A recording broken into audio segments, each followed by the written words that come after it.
Wonder by R.J. Palacio. A tour of the galaxy. August is the sun. Me and Mum and Dad are planets orbiting the sun. The rest of our family are friends are asteroids and comets floating around the planets orbiting the sun. The only celestial body that doesn't orbit August, the sun, is Daisy the dog. And that's only because in her little doggy eyes, August's face doesn't look any different from any other human's face. To Daisy, all our faces look alike, as flat and pale as the moon. I'm used to the way the universe works. I've never minded it because it's all I've ever known. I've always understood that August is special and has special needs. And if I was playing too loudly and he was trying to take a nap, I knew I would have to play something else because he needed his rest after some procedure or other that had left him weak and in pain. If I wanted Mum and Dad to watch me play soccer, I knew that 9 out of 10 times they'd miss it because they were busy shuttling August to speech therapy or physical therapy or a new specialist or a surgery. Mum and Dad would always say I was the most understanding little girl in the world. I don't know about that, just that I understood there was no point in complaining. I've seen August after his surgeries, his little face all bandaged up and swollen, his tiny body full of IVs and tubes to keep him alive. After you've seen someone else go through that, it feels kind of crazy to complain over not getting the toy you had asked for, or your mum missing a school play. I knew this even when I was 6 years old. No one ever told it to me. I just knew it. So I've gotten used to not complaining, and I've gotten used to not bothering Mum and Dad with the little stuff. I've gotten used to figuring things out on my own, how to put toys together, how to organise my life so I don't miss friends' birthday parties, how to stay on top of my schoolwork so I never fall behind in class. I've never asked for help with my homework, never needed reminding to finish a project or study for a test. If I was having trouble with a subject in school, I'd go home and study it until I figured it out on my own. I taught myself how to convert fractions into decimal points by going online. I've done every school project pretty much by myself. When Mum or Dad ask me how things are going in school, I've always said, good, even when it hasn't always been so good.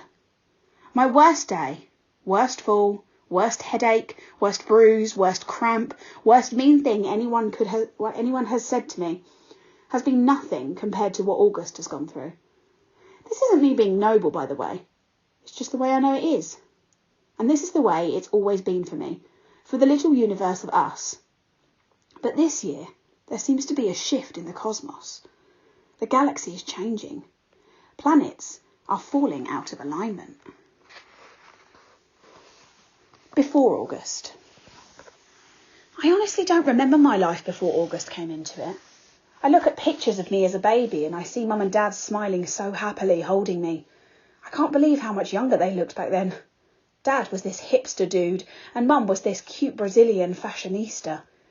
There's one shot of me at my 3rd birthday. Dad's right behind me while Mum's holding the cake with 3 lit candles. And in the back of us are Tata and Popper, Grans, Uncle Ben, Aunt Kay and Uncle Poe. Everyone's looking at me, and I'm looking at the cake. You can see in that picture how I really was the first child, first grandchild, first niece. I don't remember what it felt like, of course, but I can see it plain as can be in the pictures. I don't remember the day they brought August home from the hospital. I don't remember what I said or did or felt when I saw him for the first time, though everyone has a story about it. Apparently I just looked at him for a long time without saying anything at all. And then finally I said, "It doesn't look like Lily." That was the name of a doll Grans had given me when Mum was pregnant so I could practice being a big sister. It was one of those dolls that are incredibly lifelike, and I'd carried it everywhere for months, changing its diaper, feeding it. I'm told I even made a baby sling for it. The story goes that after my initial reaction to August, it only took a few minutes according to Grans, or a few days according to Mum, before I was all over him, kissing him, cuddling him, baby talking to him.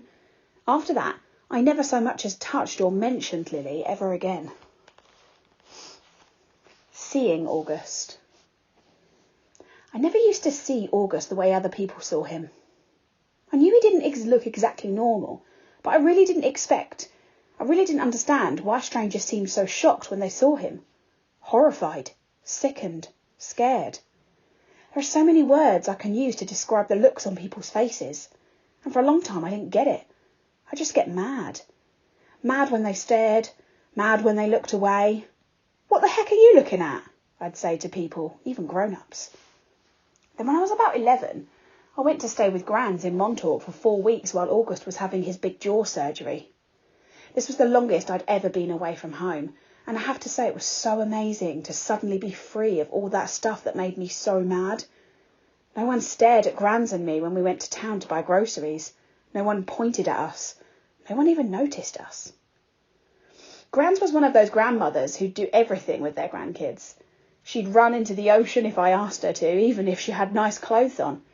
She would let me play with her makeup and didn't mind if I used it on her face or to practice my face painting skills. She'd take me for ice cream, even when we hadn't eaten dinner yet. She'd draw chalk horses on the sidewalk in front of her house. One night, while we were walking back from town, I told her that I wished I could live with her forever. I was so happy there. I think it might have been the best time in my life. Coming home after 4 weeks felt very strange at first. I remember very vividly stepping through the door and seeing August running over to welcome me home. And for this tiny fraction of a moment, I saw him not the way I've always seen him, but the way other people see him.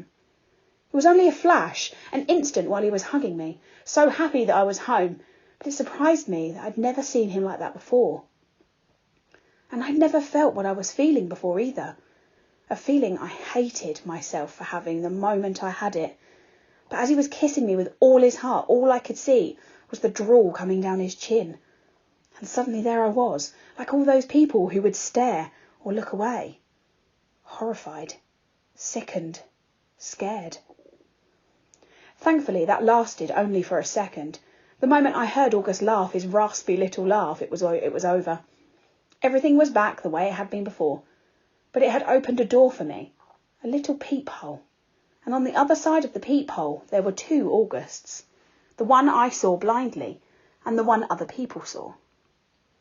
I think the only person in the world who I could have told any of this to was Grans, but I didn't. It was too hard to explain over the phone. I thought maybe when she came for Thanksgiving I'd tell her what I felt. But just 2 months after I stayed with her in Montauk, my beautiful Grans died. It was so completely out of the blue. Apparently she had checked herself into the hospital because she'd been feeling nauseous. Mum and I drove out to see her, but it was a 3-hour drive from where we live, and by the time we got to the hospital, Grans was gone. A heart attack, they told us. Just like that. It's so strange how one day you can be on this earth and the next day not. Where did she go? Will I really ever see her again? Or is that just a fairy tale? You see movies and TV shows where people receive horrible news in hospitals. For us, with all our many trips to hospital with August, there had always been good outcomes. What I remember the most from that day, what do I remember most about from the day Grans died, is Mum literally crumpling to the floor in slow heaving sobs, holding her stomach like someone had just punched her. I've never ever seen Mum like that. Never heard sounds like that come out of her. Even through all August's surgeries, Mum always put on a brave face. On my last day in Montauk, Grans and I had watched the sunset on the beach. We'd taken a blanket to sit on, but it had gotten chilly, so we wrapped it round us and cuddled and talked until there wasn't even a slither of sun left over the ocean. And then Grans told me she had a secret to tell me. She loved me more than anyone else in the world. Even August? I had asked. She smiled and stroked my hair like she was thinking about what to say. I love Augie very, very much, she said softly. I can still remember her Portuguese accent, the way she rolled her R's.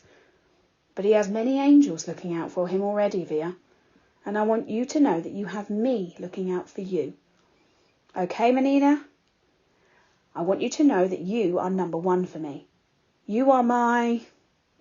She looked out at the ocean and spread her hands out like she was trying to smooth out the waves.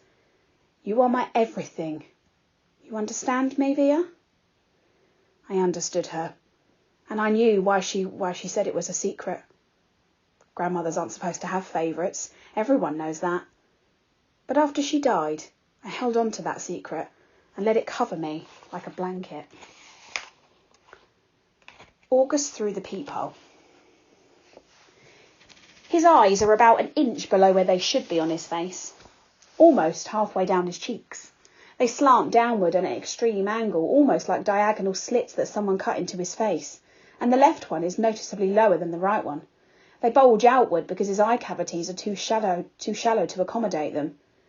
The top eyelids are always half closed, like he's on the verge of sleeping. The lower eyelids sag so much they almost look like a piece of invisible string is pulling them downward. You can see the red part on the inside, like they're almost inside out. He doesn't have eyebrows or eyelashes. His nose is disproportionately big for his face, and kind of fleshy. His head is pinched in on the sides where his ears should be, like someone used giant pliers on the sides of where his ears should be. Like someone used giant pliers and crushed the middle part of his face. He doesn't have cheekbones. There are deep creases running down both sides of his nose to his mouth, which gives him a waxy appearance. Sometimes people assume he's been burned in a fire. His features look like they've been melted, like the drippings on the side of a candle. Several surgeries to correct his lip have left a few scars around his mouth, the most noticeable one being a jagged gash running from the middle of his upper lip to his nose. His upper teeth are small and splayed out. He has a severe overbite and an extremely undersized jawbone. He has a very small chin. When he was very little, before the piece of his hip bone was surgically implanted into his lower jaw, he really had no chin at all. His tongue would just hang out of his mouth with nothing underneath to block it. Thankfully it's better now. He can eat at least. When he was younger he had a feeding tube. And he can talk. And he's learned to keep his tongue inside his mouth, though that took him several years to master. He's also learned to control the drawl that used to run down the side of his neck. These are considered miracles. When he was a baby, the doctors didn't think he'd live. He can hear too. Most kids born with these types of birth defects have problems with their middle ears that prevent them from hearing, but so far August can hear well enough through his tiny cauliflower-shaped ears. The doctors think that eventually he'll need to wear hearing aids, though. August hates the thought of this. He thinks the hearing aids will get noticed too much. I don't tell him that the hearing aids would be the least of his problems, of course, because I'm sure he knows this. Then again, I'm not really sure what August knows or doesn't know, what he understands and doesn't understand. Does August see how other people see him, or has he gotten so good at pretending not to see that it doesn't bother him? Or does it bother him? When he looks in the mirror, does he see what Augie, Mum and Dad see? Or does he see the Augie that everyone else sees? Or is there another August he sees, someone in his dreams behind the misshapen head and face? Sometimes when I look at Gran's, I could see the pretty girl she used to be underneath the wrinkles. I could see the girl from Ipanema inside the old lady walk. Does August see himself as he might have looked without a single gene that caused the catastrophe of his face? I wish I could ask him this stuff. I wish he would tell me how he feels. He used to be easier to read before the surgeries. You knew that when his eyes squinted he was happy. When his mouth went straight he was being mischievous. And when his cheeks trembled he was about to cry. He looks better now, no doubt about that. But the signs we used to gauge his moods are all gone. There are new ones, of course. Mum and Dad can read every single one. But I'm having trouble keeping up. And there's a part of me that doesn't want to keep trying. Why can't he just say what he's feeling like everyone else? He doesn't have a track tube in his mouth anymore that keeps him from talking. His jaw's not wired shut. He's 10 years old. He can use his words. But we circle around him like he's still the baby he used to be. We change plans, go to plan B, interrupt conversations, go back on promises depending on his moods, his whims, his needs. Well, that was fine when he was little, but he needs to grow up now. We need to let him, help him, make him grow up. Here's what I think. We've all spent so much time trying to make August think he's normal that he actually thinks he is normal. And the problem is, he's not.